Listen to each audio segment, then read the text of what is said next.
People often ask me, can you read minds? And I smile, and because in a way, yes, I can, but not with tricks and not with magic. You see, reading someone's mind isn't about hearing their thoughts. It's about understanding their heart. When I first began my monastic journey, I thought wisdom came from silence and solitude. And it does, partially. But true understanding came not when I listened to silence, but when I listened to people. Let me tell you a story. Years ago, a man visited our monastery. He didn't speak much. His shoulders were tense, his eyes heavy. He said he was just passing through looking for peace, but his body spoke louder than his words.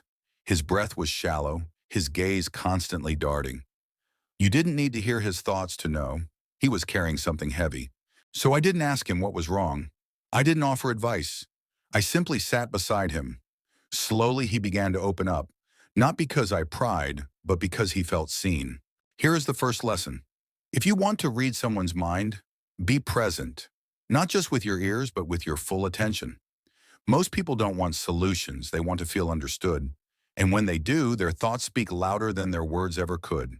Presence is rare in today's world. We look at our phones more than each other, but presence is power. When you give someone your full attention, it's like holding up a mirror to their soul. They'll show you who they are, even without trying. Second lesson, watch their emotions, not just their expressions. A smile can hide sorrow. Laughter can mask loneliness. But if you tune in to the emotion beneath the surface, the shift in their tone, the rhythm of their breath, you begin to read the story between the lines.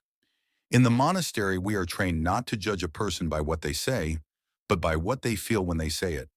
Anger often is pain in disguise. Silence often is fear unspoken. And here's where self-awareness comes in. Third lesson, to understand others, first understand yourself. I used to react quickly. Frustration, impatience, assumptions. But the mind is like a mirror. If it's clouded by your own emotions, you'll reflect your thoughts onto others.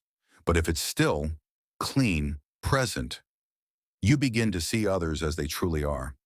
Meditation helped me clear that mirror. Just 10 minutes a day, sitting with my thoughts, watching them come and go.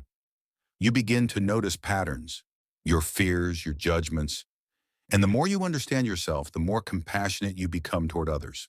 Thank you for being here, for listening, not just to me, but to yourself. That is where true understanding begins. If this message touched something within you, share it with someone who may need it. And before you go, take one deep breath and ask yourself, who around me needs to be understood today?